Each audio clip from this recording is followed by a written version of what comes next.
All right, everyone. I think we have everything squared away now. I we are having some technical difficulties tonight with the stream. I'm not gonna lie, it's been interesting with our internet.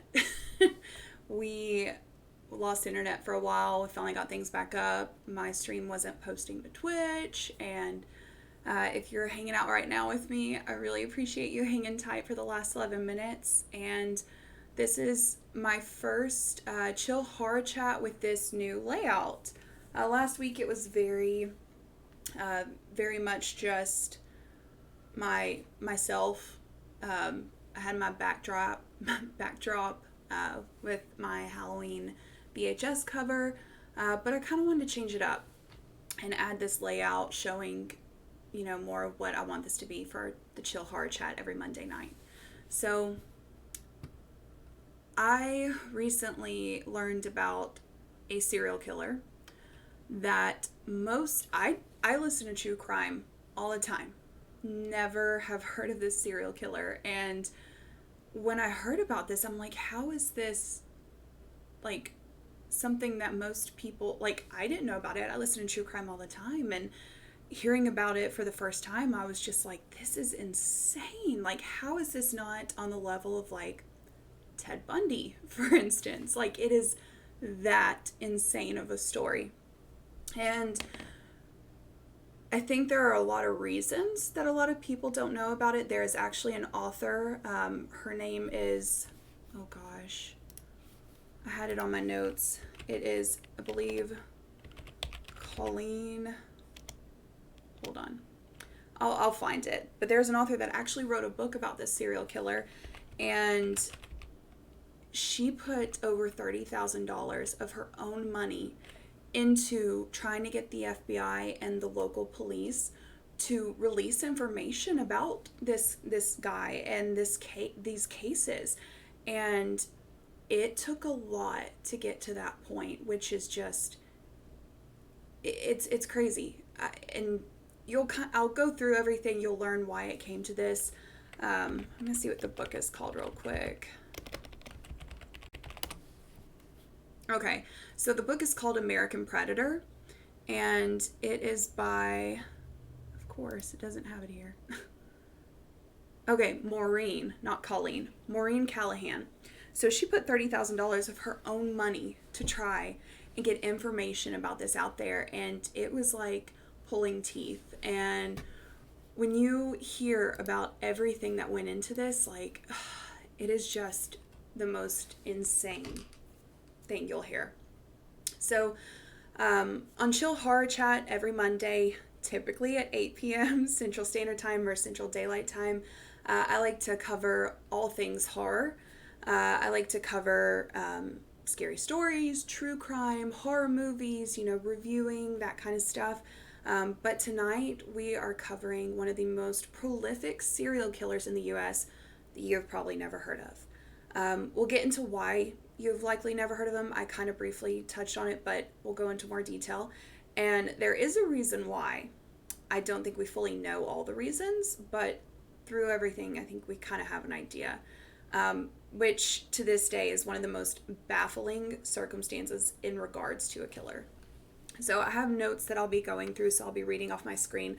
I put a lot of time into compiling as much as I can, so that way I can really convey everything that happened from start to beginning, or from start to end. So to start, we're going to begin with the first victim. And this is just the first victim that the police were made aware of before they realized how deep this goes, or how deep this went. Samantha Koenig was an 18-year-old female from Anchorage, Alaska. She was your average 18-year-old. She had her friends, she was close with her family, and she lived with both her father and her boyfriend, who she had been with for, close to a year. It wasn't quite at the year mark, but it was close to it. And on February 1st, 2012, she was working her job as normal at a local coffee stand in Anchorage, Alaska, called Common Grounds. So, most places when you think of like a coffee shop, you think of like Starbucks or, different places like that. But in Anchorage, Alaska, they had coffee stands, almost kind of like a drive up. And it was just like a little stand, sometimes would be in a parking lot. And this is where she worked. So it was one of those places where you only really need one person on a shift at a time. It wasn't too busy. So she was just working there like normal. And most of the local coffee stands would close earlier. This was one of the only ones in the area that was open late, and they were open till 8 p.m. And she was the closer. So she was just working her job like normal, and after 8 p.m., her boyfriend, Dwayne, he got off work and went to pick up Samantha as planned. That was pretty normal, but she wasn't there.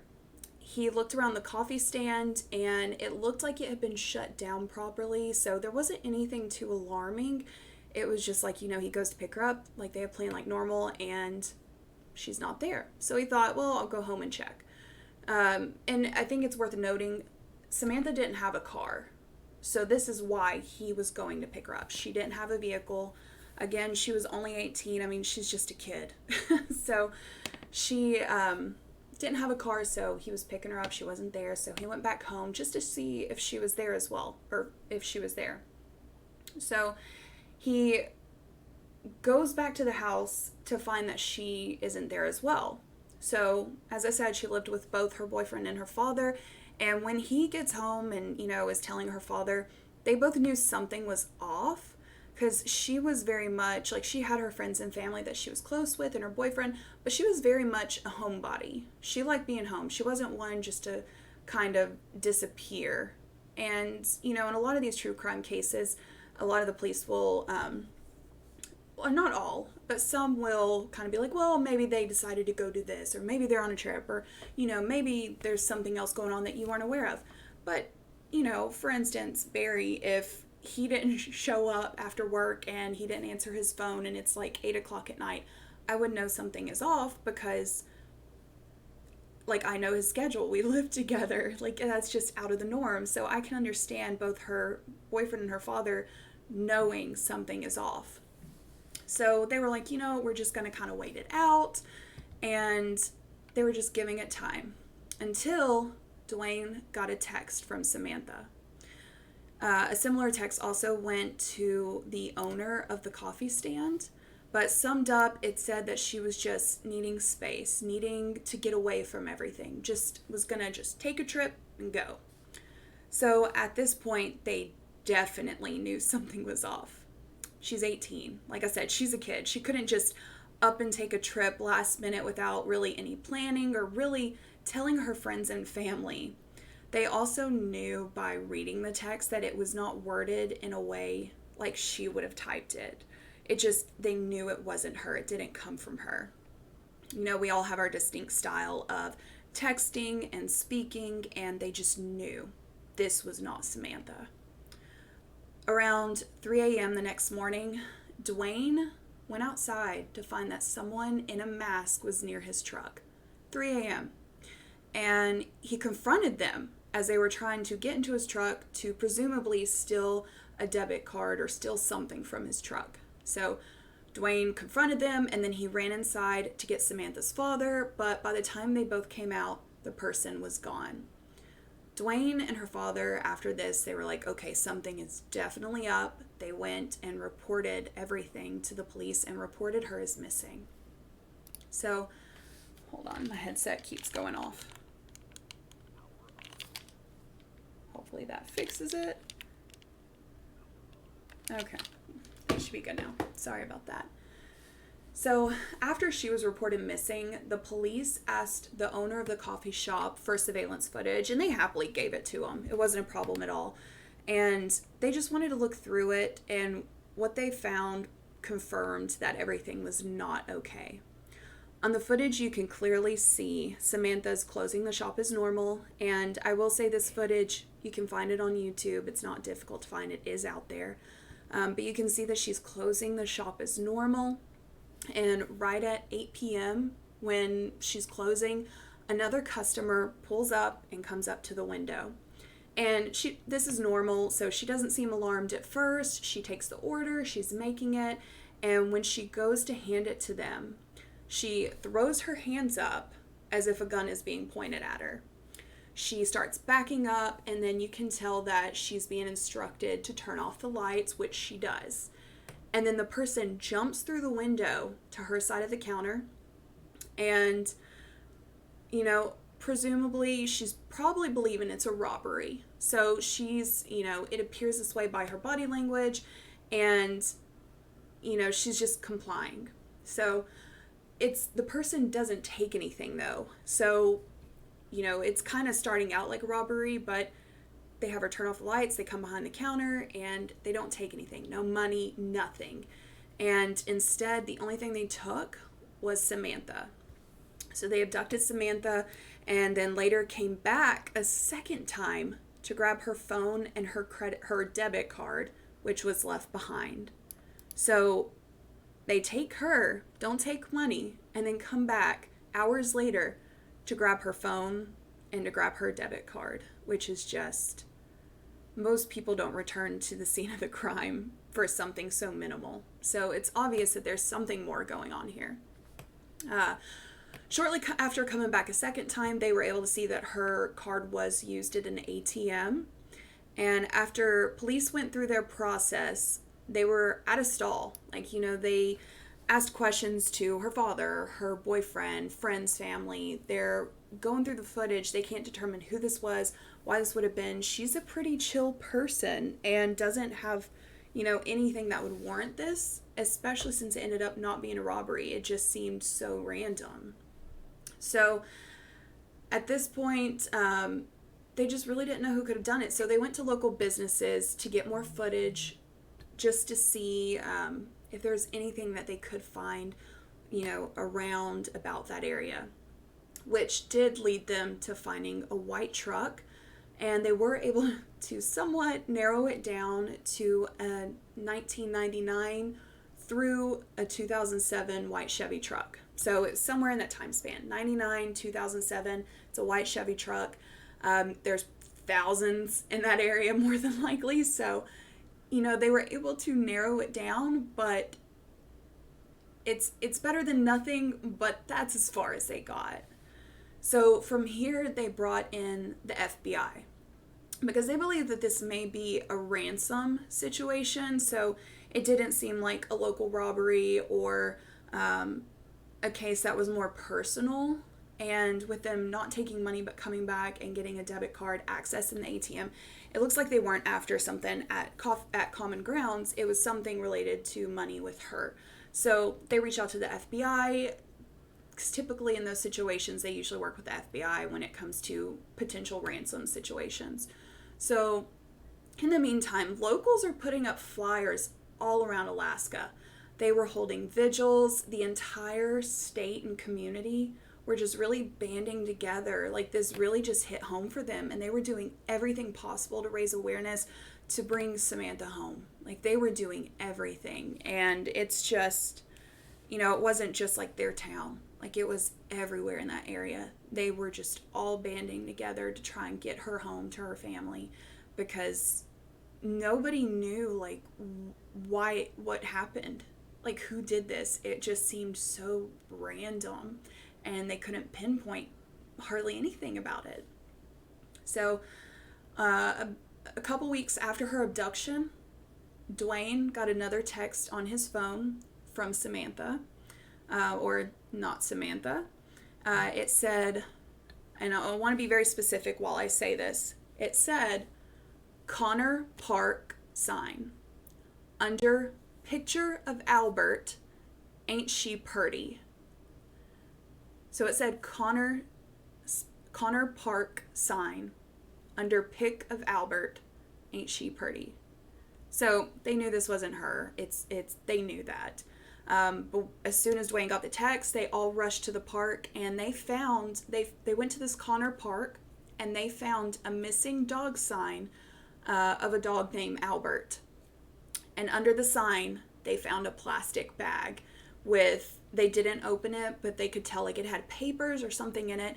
And I don't know about you, but this just sounds like something out of a crazy movie. They're getting this text, leading them on a goose chase to this park and finding a plastic bag or, an envelope of papers under a missing dog poster. It's just, somebody went out of their way for this.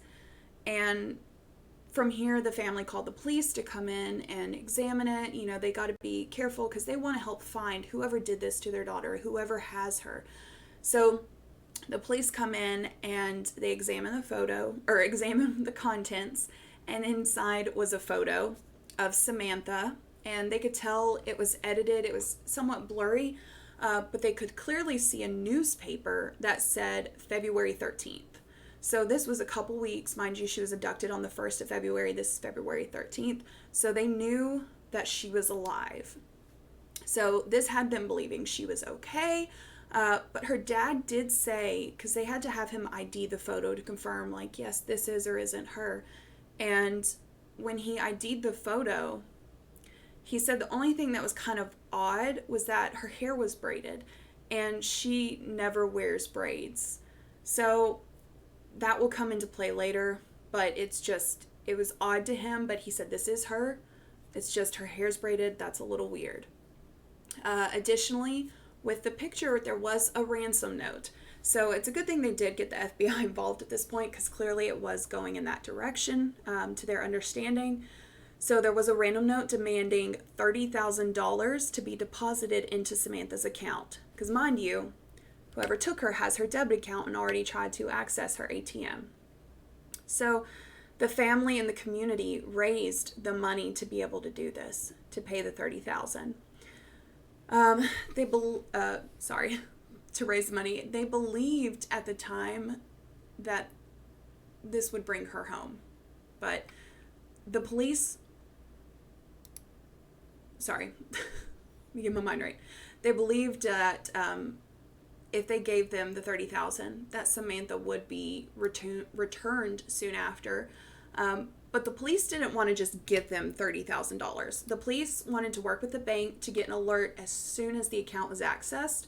So instead of doing $30,000 all at one time, they did a few smaller deposits, like $5,000 here and there. So that way, if and when this person ever went to try and get money in the account, they could track it. They worked with the bank to find out when, this person goes, so they get an alert and try and get there. And every time that the person did access the account, the police would get there minutes after they were already gone. So they would just miss them by a few minutes. And every time, you go to the ATM, there's usually a little camera. So whenever they would look at the video footage of the ATM, they would see that the person was wearing a mask. They would have their hoodie up.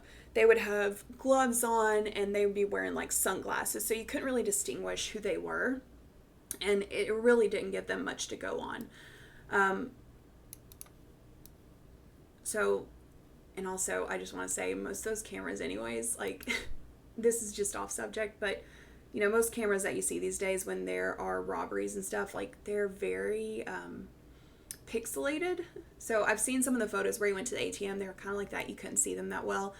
And I wish that most of these places nowadays could get a better camera system so we could, see people a little bit better. But going back on subject, after a few pickups from the ATM here and there was a pause in activity. They were not going and getting the next batch of money. Like, there was a pause for a couple weeks. Hold on. I tried to turn the mic down. Our dogs were barking. Sorry, we have 3 pups and they like to bark. So there was a pause in activity until March 7th. So mind you, at this point, Samantha's been missing since February 1st. It's March 7th. There wasn't much activity other than the photo and then picking up some money. Like, they hadn't really made much progress in over a month. But in March 7th, her card was used again in Willcox, Arizona. Willcox, Arizona, mind you, they've been in Alaska, Anchorage, Alaska this whole time, and now it's being used in Arizona. And on the footage, they were wearing the same kind of getup, but the person slipped up this time. In the background, they could see that the person had a white Ford Focus, and they were pretty sure this was their vehicle. So, they would park their car and then go to the ATM, get what they need, go back. So they were pretty sure this was their vehicle. So they already had a white Chevy truck, and then now there's a white Ford Focus. So authorities sent this information to police in surrounding cities and states around Arizona just to be on the lookout. And then there was a ATM hit in New Mexico. So now we've got Alaska, Arizona. Oh, thank you, Max. I appreciate that. So we have Alaska, Arizona, and now they're in New Mexico. And then they're in Texas. So this person is traveling left and right. And they hit Texas a few times. And each time they still couldn't see the person on the ATM. But by the locations of the ATMs, they could see that this person was likely following a very distinct and specific highway and going in a certain direction. So authorities decided to kind of get ahead of it and let the other police stations along the path know that a suspect may be coming in their direction. So, they're trying to get ahead of it. They're letting them know, hey, this guy may be coming through. He may be coming soon. Be on the lookout. White Ford Focus. So there isn't much to go on, but it's more than what they've had. So from here, the police are just, in certain areas are looking out for him. And on March 13th, a Texas state trooper saw a white Ford Focus parked by a hotel. And it was like the one that was described. So he just kind of stayed across the street, watched to see if anyone got in the vehicle and left because it was outside a hotel. And he saw a white male get in. He decided to follow him and wait for any traffic violations, something just to pull him over so that way he could further inspect the situation in the vehicle just to rule them out. He was just doing due diligence, which is wonderful. So the car ended up going at one point 3 miles over, and he was like, okay, this is my chance. So he pulled him over, and when he pulled him over, he said that, it was just an average looking dude. It was just a normal guy, nothing out of the norm. And he asked for his ID, which is standard, and it said that the guy driving the vehicle was 34-year-old Israel Keys. He was from Alaska. So it said his license was from Alaska, which is where the suspect was coming from. When running his info, there was nothing alarming pulling up. He had one DUI from a long time ago, but it was all around a pretty clean record, and he could tell that he was formerly military. But the trooper decided to still search the vehicle, do due diligence, and this is when he found Samantha's phone and her debit card. And he also found a .22 caliber gun. They immediately arrested him and brought him in. And they honestly believed at first that maybe he could have stolen the vehicle or bought this car from someone, and the person who did this to Samantha left it behind, ultimately kind of setting this guy up. They genuinely didn't believe he could have been involved. Yeah, they were giving him the benefit of the doubt because he seemed like a normal dude. He was in the military. They really didn't believe he was involved in the abduction at all. So Alaskan authorities decided, okay, he's in Texas, he's being detained. We're going to go to his house here in Alaska and just further look into where he lives and see if there's anything that could connect him.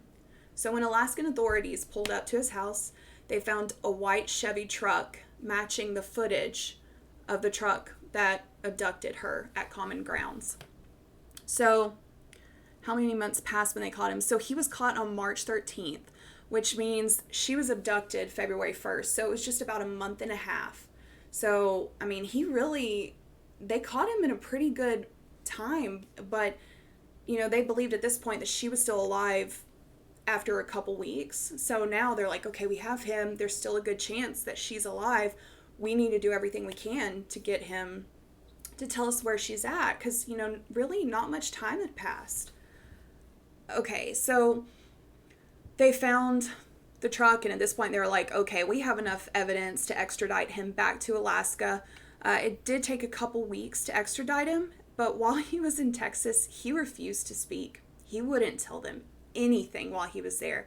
But by the time he got back to Alaska a couple weeks later, which at this point, she's been missing for 2 months. At this point, he was ready to talk. He was ready to tell the Alaskan authorities pretty much anything. He admitted, as soon as he got there, admitted to killing her. But he said that he would not tell them more until they got him what he wanted.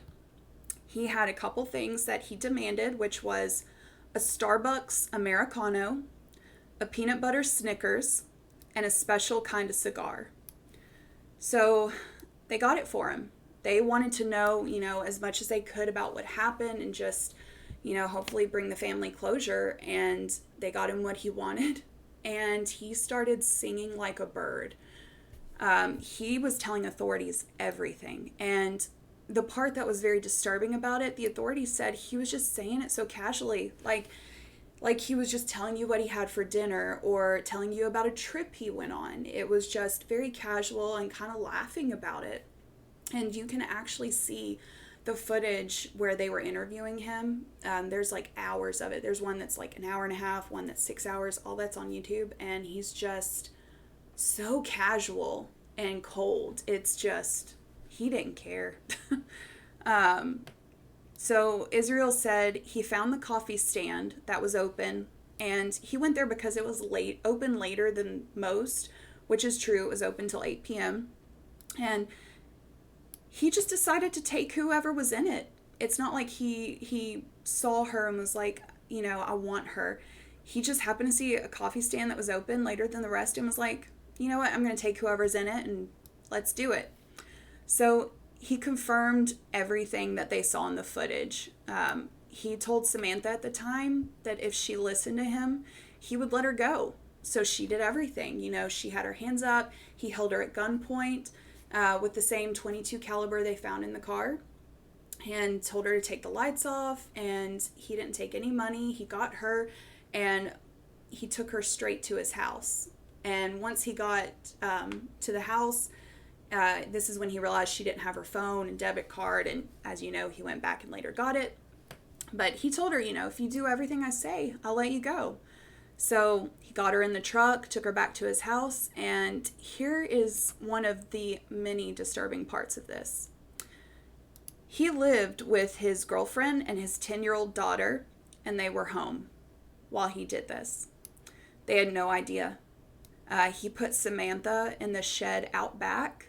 He had kind of like a man cave of sorts, and he put her out there. He tied her up and turned on music so no one would hear her.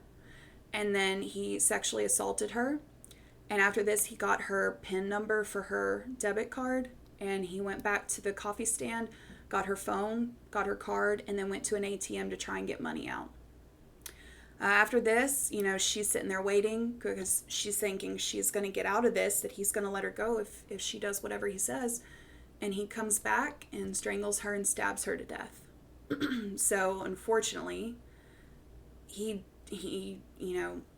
had a plan. It wasn't a plan to kill her. It was just a plan to kill somebody. And he was never going to let her go. So after he strangled and stabbed her, he stored her body in a box in the shed. And then after he did these horrific things, he just casually goes inside his house with his family and packs his bags and then flies out the next morning for a 2-week vacation. He went on a cruise with his family to the Caribbean. When he was telling authorities about all this, the way he spoke to them, the way he spoke about it so casually, just like you're telling just a normal story. You just murdered somebody, went inside, taking a trip, going on vacation with your family, and having a dead woman in your shed behind your house without your family knowing any of this going on. And he's just casually saying it, laughing it off. It had authorities wondering if this was the first time that he had done something like this, because that wasn't normal behavior. So Israel said he came back from his vacation, and when he came back, he found that Samantha's body had been frozen from the Alaska temperatures. So I will warn you, this part is just extremely messed up.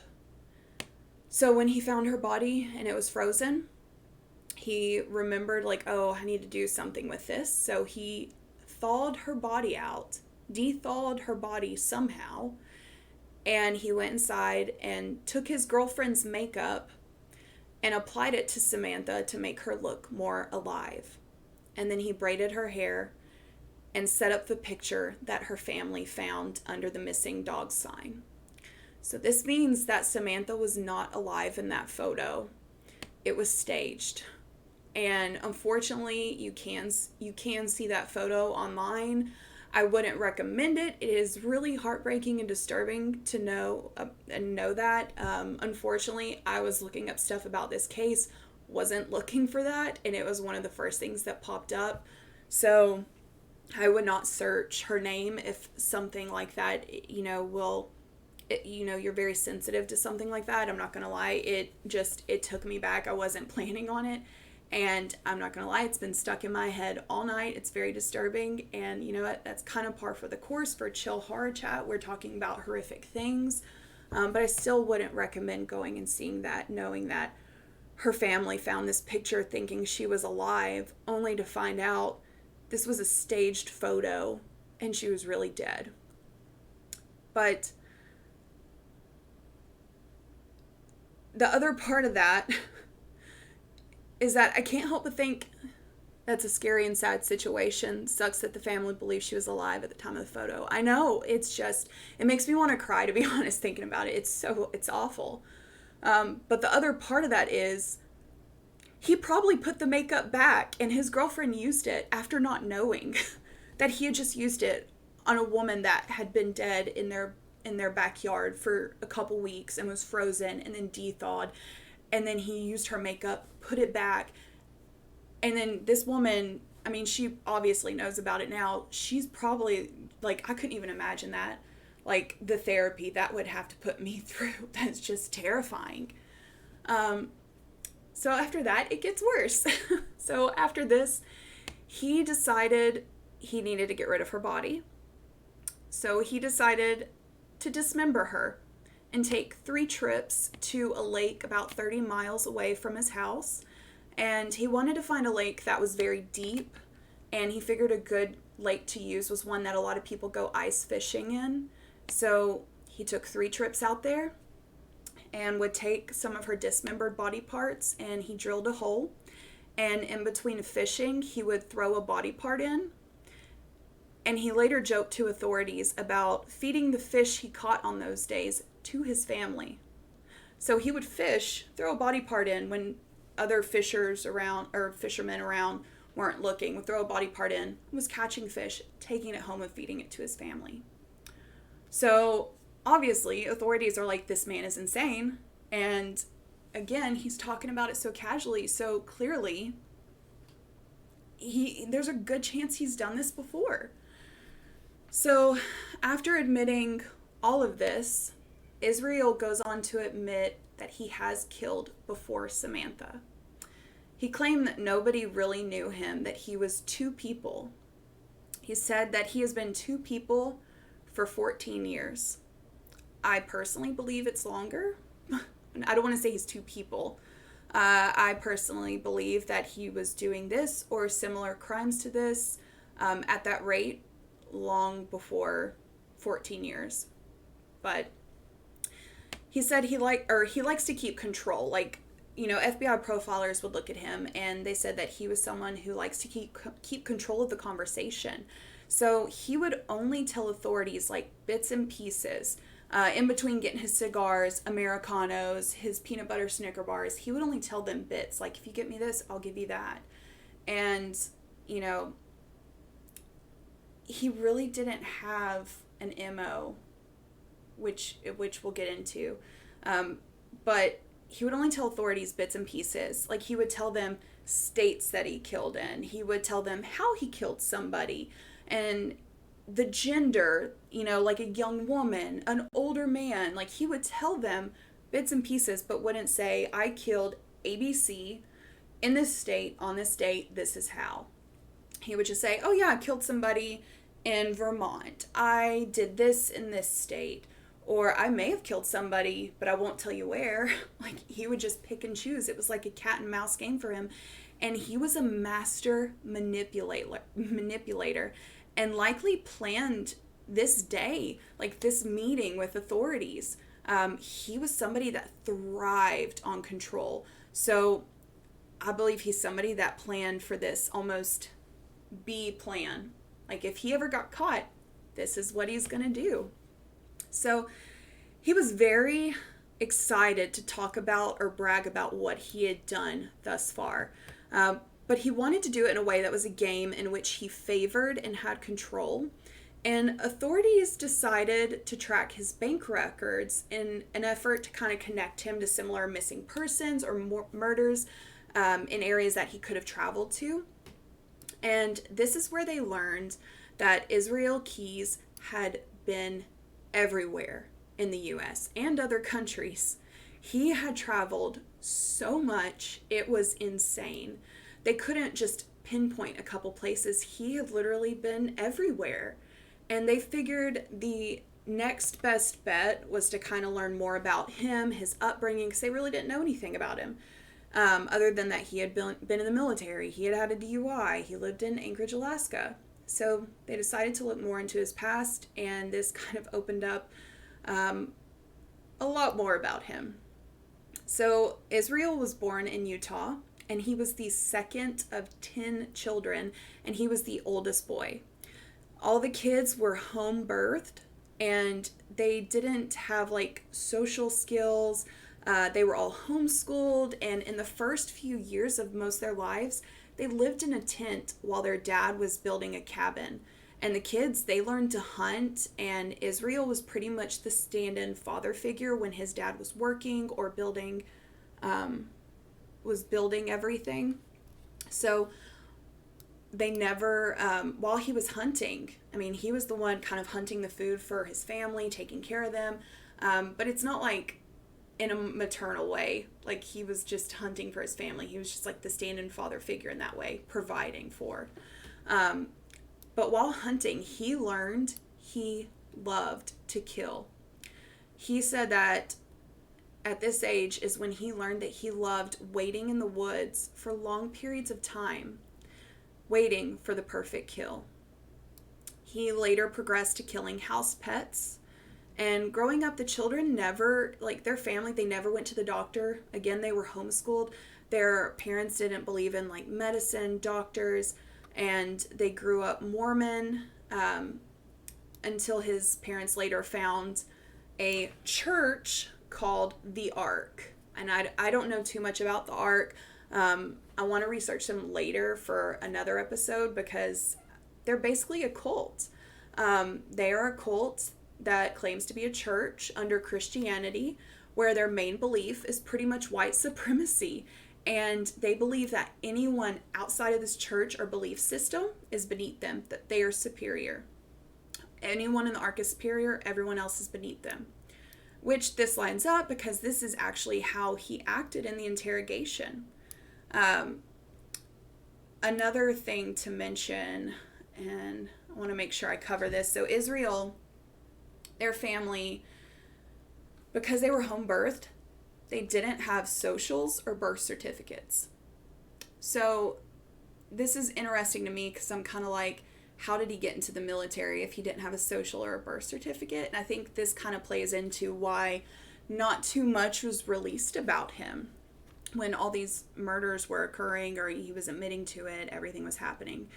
But as Israel got older, he kind of moved on from killing pets to stalking neighbors and breaking into their homes.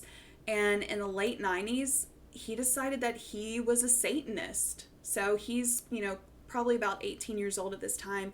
He decides he no longer is into Christianity or being a Mormon or believing what the Ark believes. He was a Satanist. I think he definitely was a sadist. But he claims he was a Satanist. And at this point, his family completely disowned him.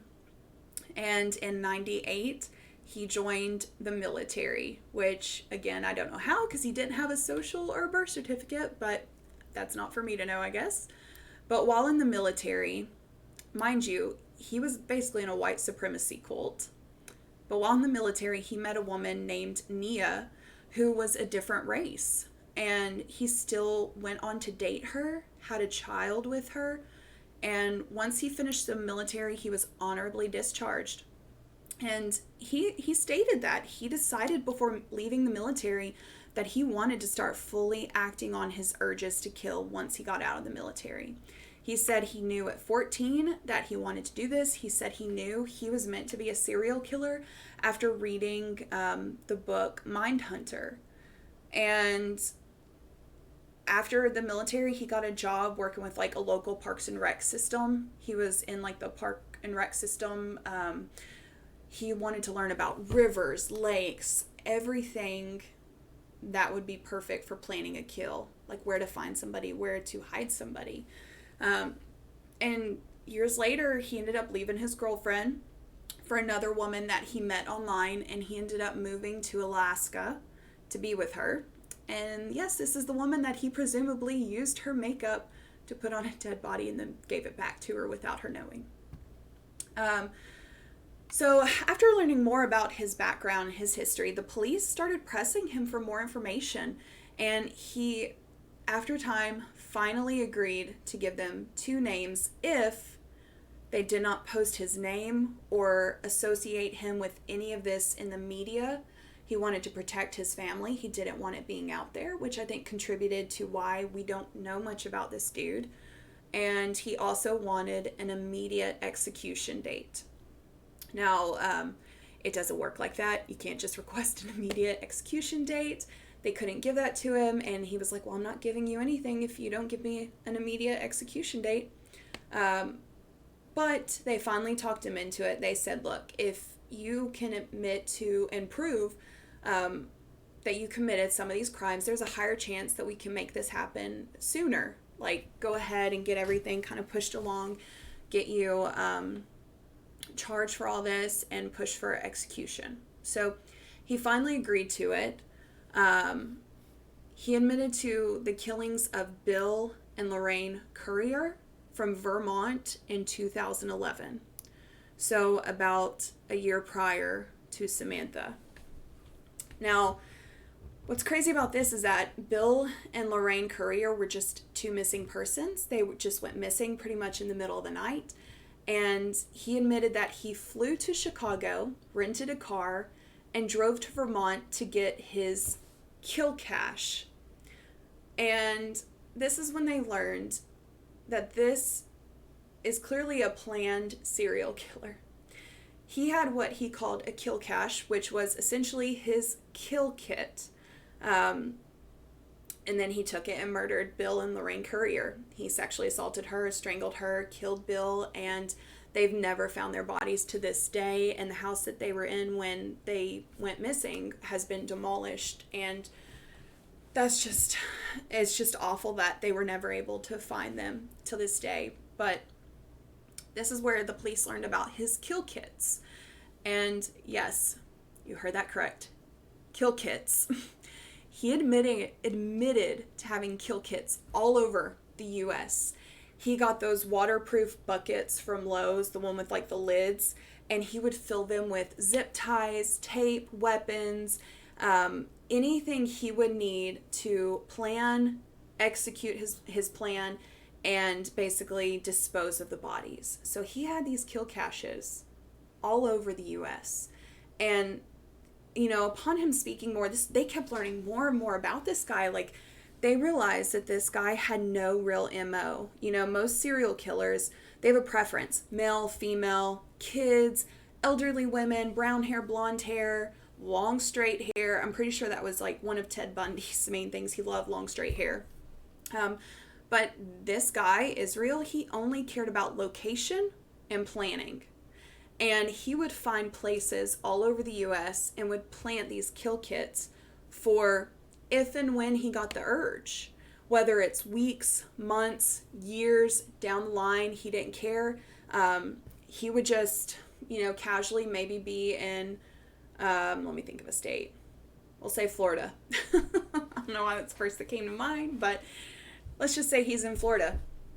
He would be traveling around there and would just find a location and be like, you know what, this is a good place to plant a kill kit for me to like come down here and kill somebody. Like, he would have a whole plan, and he would go plant one of his buckets, his kill kits, and leave it there for a later date and time for when he just like would wake up one day and be like, I think today's the day.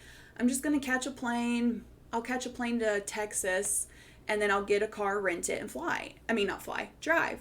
And that's what he would do. He would kind of distance himself from these places. He would always carry cash. So he always had cash on him. He would get a plane ticket to a random state and then rent a car and then drive to another random state where he had one of his planted kill kits. So he would just plan this for if he wanted to drop everything, fly, drive, get his kill kit, and then he would find a random person to act upon. It wasn't about, having a woman or man, kid, anything like that. Like, he literally didn't have a preference.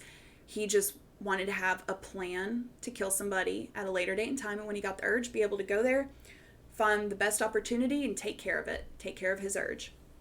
So after admitting to Bill and Lorraine Currier, he admitted to his first attempted killing. I really don't believe this is his first attempted killing, but I'll get into that in a moment.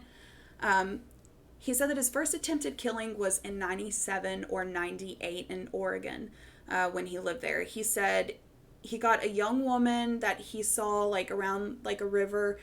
She was with a group of people, but she was kind of floating behind. She was alone. And so he got her, sexually assaulted her, and planned to kill her. But she talked him out of it. He said he didn't know how, but she talked him out of it. She said that she would never tell anyone, and he believed her, let her go. And to this day, this woman, if this is true, has never came forward. And he, adamantly said this was the woman that basically got away, and she's never came forward. So we have no way to know if this really happened, or if she is alive. He could have lied about that. We don't know. But he claims that after his daughter was born, he made a rule to not kill children, but he wouldn't clarify if he had killed kids before this.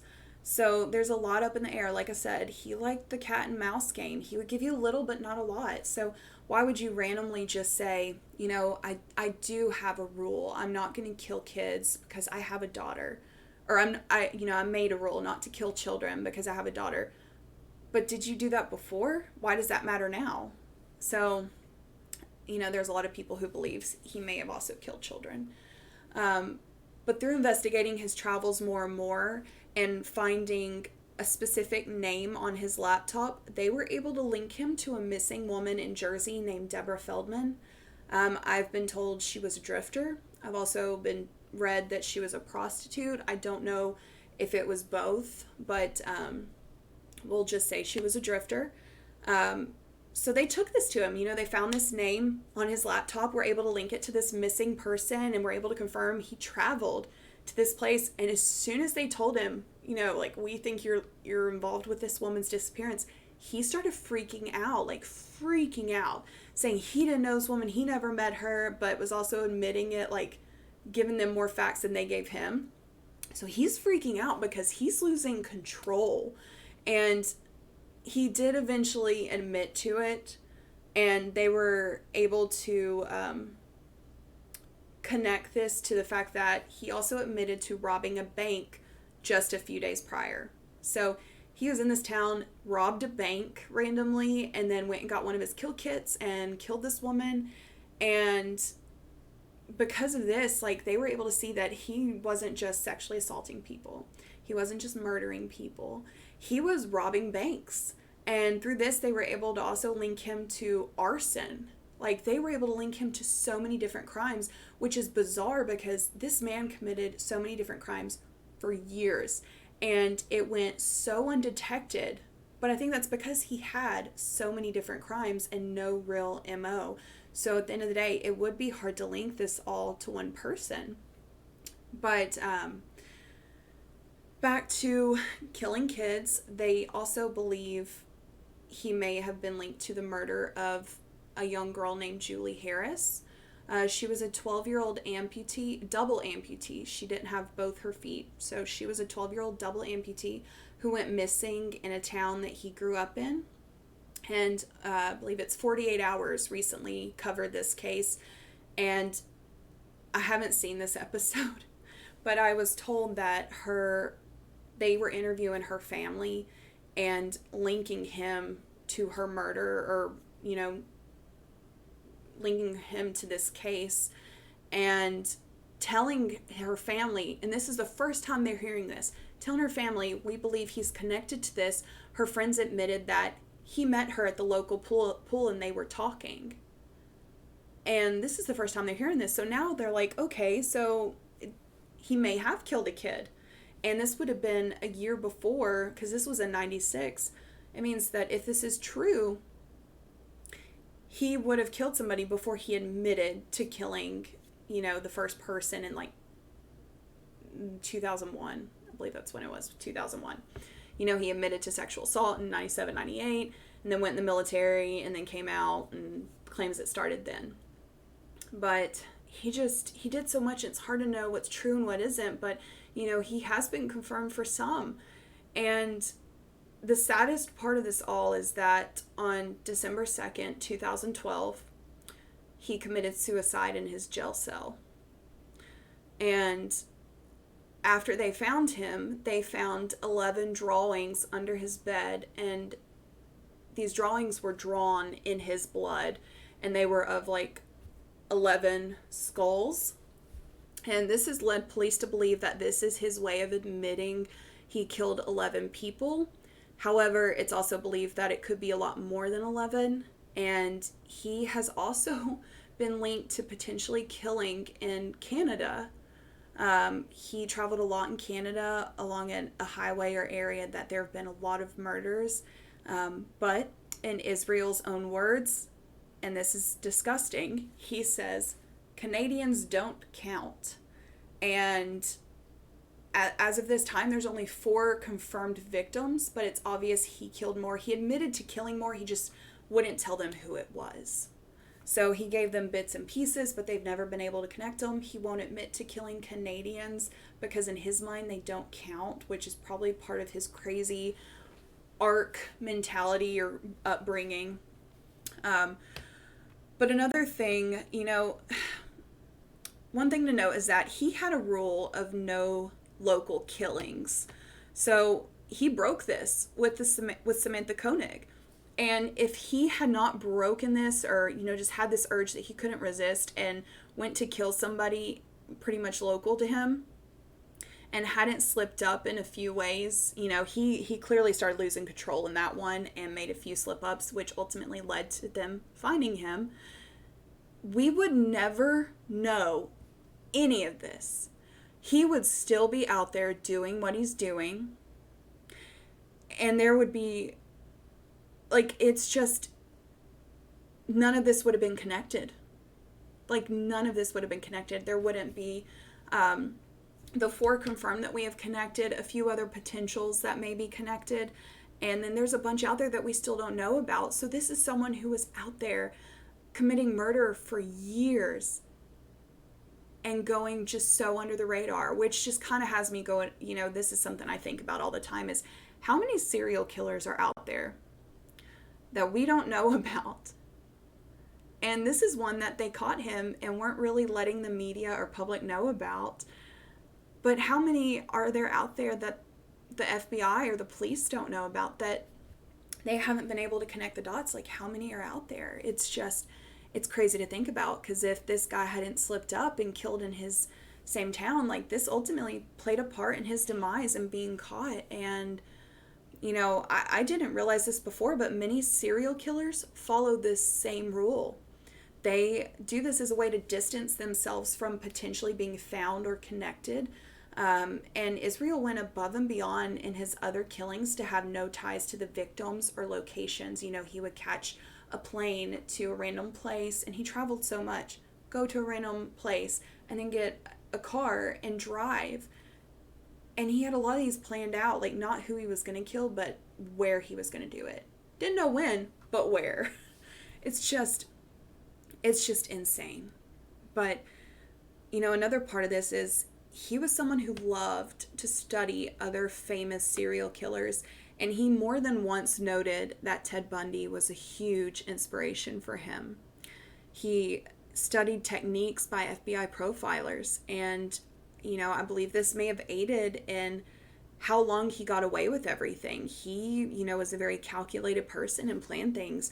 And he always needed that control in the upper hand. And if he hadn't given into this urge, locally one time, I guarantee he would still be out there committing all these random acts all over the US, potentially other countries, and not getting caught because nobody could connect any of them. In addition to arson and robbery. I mean, this dude literally just got a high off of any type of crime, obviously. But hearing this case, it really just sat with me. Hearing all the horrible things that he did to Samantha, just really feeling for her family, knowing that there's so many other, more than likely so many other victims out there that will never, or well, I hope they get found or get connected to him. But there's a good chance that they may not be able to, because, I mean, look how far he went undetected. And he's traveled so much, it would be hard to connect him to a lot of these. But it's insane to me that he requested that this not be in the public or the media to protect his family. But he also liked bragging about it, which just doesn't fit any type of profile. But this is a crazy case. And the fact that it's not really like a case that's out there like so many others that we know of. But if you Google the top US serial killers, he is on that list. So it's insane that there are people on that list that we don't know too much about. He requested not to have his stuff put in the media, and even after he passed away, they still were not putting it out there. And that is when the author of the book I was speaking about in the beginning, Maureen, she fought to get this information out there. Because the thing is, the more you can get this information out there, make people aware, maybe they can connect it to more of these cases. And I know at the end of the day, the FBI and the police, they want to connect it. They want to do that.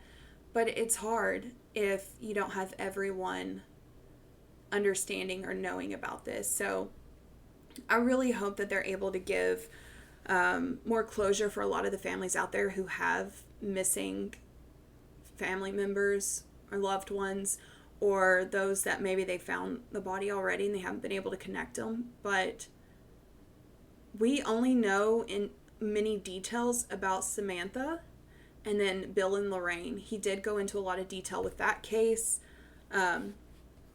He did also admit to killing Deborah, and he didn't go into too much detail on her. And then, shortly after, he killed himself. But it's just insane, guys. Like, hearing about this, I watched so many videos on this. I was just reading articles upon articles.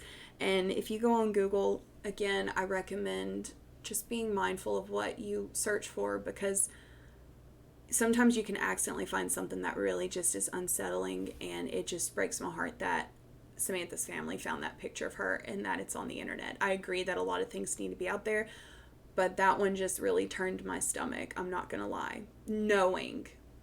And at the time when they saw it, they didn't know. But that's also like his girlfriend. She didn't know the makeup she was using had been used on a deceased woman that was in her backyard and had been thawing out. It's insane. But I really appreciate everyone coming out for tonight's chill horror chat. I hope I hope you liked all this. I hope that you're able to, I guess, kind of take away more than you had before this started. Understand that there's clearly a lot more going out there than we know. I don't know if they just didn't tell people because he requested it. Maybe there's some type of agreement that the public doesn't know about. Potentially something to do with the fact that he got in the military and didn't even have a social or birth certificate. I think there's a lot there that we kind of have an idea, but we don't know. Just like the people he more than likely killed. But this is one of the top serial killers in the U.S. that you have likely never heard of, which, if you're watching this, now you have heard of. If you're watching this on VOD tomorrow or day after, feel free to reach out to me if there's anything more that you know. or you just want to share this information for those families, feel free to. It doesn't bother me at all. I think the more people that know about this, the better. But again, I appreciate everyone coming out tonight. I hope you have a wonderful evening. I hope you enjoyed, well, I don't want to say enjoyed. I hope you don't leave feeling too sick after this, but just more understanding and empathetic for the family, and understanding that there's a lot more going on out there that we don't know about. And I don't even know how to feel after this. It's insane. It's just insane. I can't even. I could go on for days. But another thing I want to add, not to try and plug my information, I recently hit affiliate over the weekend. So if you'd like to support my channel, there are multiple ways monetarily, but additional ways that are free are follow me on Instagram, follow me on Twitter. I will be doing these kind of chats every Monday, sharing different things. I think next week it won't be as rough. It's like serial killers, murder, that kind of stuff. Sometimes it's really sad, and it can kind of leave a somber feeling at the end of it, but next week it won't be as somber. I will promise you that, or at least that's the goal. But definitely go follow me on Instagram, follow me on not Twitch. Well, yeah, Twitch too. Follow me on here if you're not already. Follow me on Twitter. I'm always posting updates for what I kind of have planned for my Monday night streams. If you have any suggestions, or if there's anything that you want to hear more about, learn more about, or just kind of chat about, feel free to reach out to me. I'm easily accessible on here, on Instagram, Twitter. Those are just, a few ways to support this channel.